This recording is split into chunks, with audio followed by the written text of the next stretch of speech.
El lenguaje jurídico en el siglo XXI.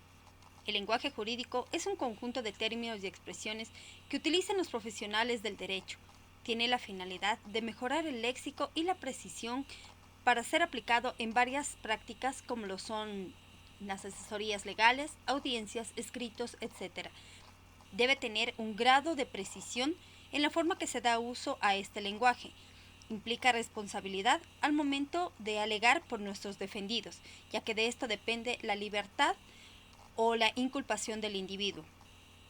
Cuando se hace referencia al lenguaje jurídico y el lenguaje administrativo, existe una serie de polémicas y una de ellas es que nada es claro, es poco preciso e incluso se llega a considerar que poseen el mismo concepto, pero es equivocado definirlas de esta manera. El lenguaje jurídico y administrativo debe interpretarse en ese caso como un tecnolecto en sí mismo. Hay que establecer varias diferencias entre estos dos tipos de lenguaje. Puede resultar una tarea muy compleja, pero sin embargo podemos observar que todo depende al tipo del documento en el que se aplica. Cuando hablamos acerca del lenguaje administrativo, como su nombre mismo lo indica, es un tipo de lenguaje estándar que utilizan las instituciones o autoridades y hay que emplearlas en diferentes actividades laborales. Por otro lado, hablando acerca del lenguaje jurídico, es netamente el tipo de lenguaje que los juristas emplean en las diferentes situaciones que nos rodea. Gracias a esto, el lenguaje jurídico que se ha enfrentado a un proceso de evolución, pues en el cual aparecen más tipos de lenguajes, como lo son el lenguaje legislativo, que es la redacción de las normas legales, el lenguaje judicial, que son las sentencias, el lenguaje contractual, que son los documentos empresariales, el lenguaje notarial, que son las actas, las escrituras, y los textos relacionados con las notarías. La frontera entre el lenguaje jurídico y el administrativo pues no está bien delimitada. Y hasta cierto punto, el primero puede considerarse una clase especial del otro. Entonces, la diferencia en este sistema de cómo los profesionales, que son, por ejemplo, los jueces, los fiscales, los abogados, los notarios y el personal administrativo, emplean la misma comunicación. Es bastante mínima, entonces, esto también obliga a que la relación jurídica administrativa llegue a ser estudiada en conjunto.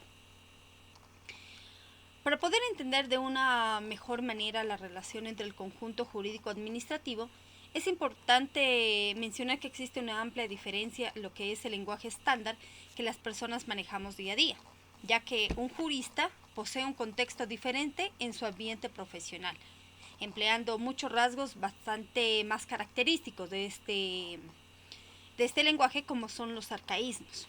Una persona que no está al tanto de este mundo judicial, pues sería muy difícil que pueda entenderlo.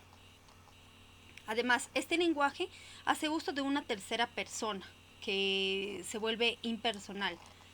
La abundancia de anafóricos y adjetivos caracterizándose por ser políticamente correcto, proporcionando legitimidad al texto con la finalidad de convertirlo en un lenguaje más preciso, más estable y sobre todo muy eficaz, ¿no? Que a diferencia de otro tipo de texto, ya que contienen demasiadas variaciones y la aparición de nuevas palabras.